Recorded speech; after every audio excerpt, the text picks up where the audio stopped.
ప్రభునందు ప్రియమైన సంఘబిడ్డలకు, దేవుని పిల్లలకు ఈ ఉదయకాల సమయంలో ప్రభువైన యేసుక్రీస్తు నామములో మరొకసారి అందరికీ వందనాలు తెలియజేస్తూ ఉన్నాను.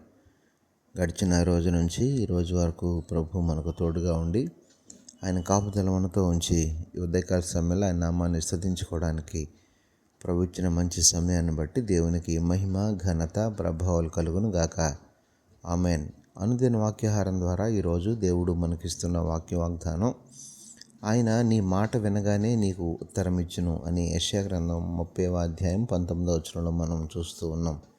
దేవునికి మహిమ కలుగును గాక. ప్రియమైన దేవుని పిల్లలారా, ఈ మాటను మనం గమనించినట్లయితే మన ప్రభు మన యొక్క మాట వినే దేవుడుగా, మనకు కావలసినటువంటి సమస్తాన్ని దయచేసే దేవుడుగా, మన ప్రార్థనకు సమయానుకూలంగా జవాబిచ్చే దేవుడుగా మనకి ఇక్కడ కనపడుతూ ఉంది. అంటే భక్తుని యొక్క ఉద్దేశం ఏంటంటే, మనం ఎప్పుడైతే దేవుణ్ణి ఒక విషయాన్ని, ఒక సమస్యని, లేక ఏదైనా ఒక ప్రార్థనను మనం దేవునికి విన్నవించుకున్నామంటే, మనం తెలియజేసినటువంటి ఆ యొక్క ప్రార్థనకు జవాబును వెంటనే అనుగ్రహిస్తున్నట్లుగా మనం చూస్తున్నట్టు ఇక్కడ మనకు కనపడుతూ ఉంది.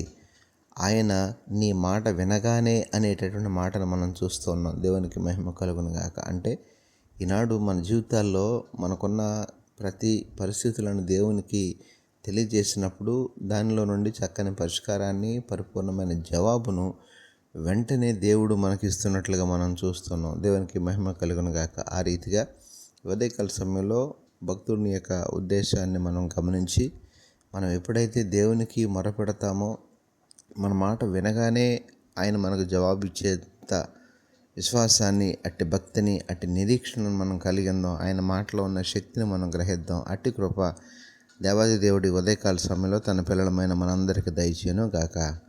ఆమెన్. ప్రార్థనలో ఏకీభవించండి. పరిశుద్ధుడైన మా దేవ, ప్రేమగల మా తండ్రి, ఈ ఉదయకాల సమయంలో మరొకసారి మీ శ్రేష్టమైన నామానికి వందనాలు, స్తోత్రాలు చెల్లిస్తున్నాం ప్రభు. ఈ రోజంతా నీ పిల్లలమైన మాకు మీరే తోడుగా ఉండి సహాయం చేసి నడిపించమని, ఇక వాగ్దానాన్ని బిడ్డలందరి జీవితాల్లో జరిగించమని, అలాగే ప్రభు ఈరోజు నీ పిల్లలందరికీ మీరే తోడుగా ఉండి సహాయం చేసి నడిపించండి.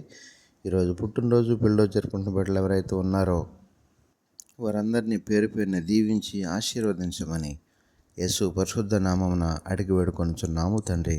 ఆమెన్.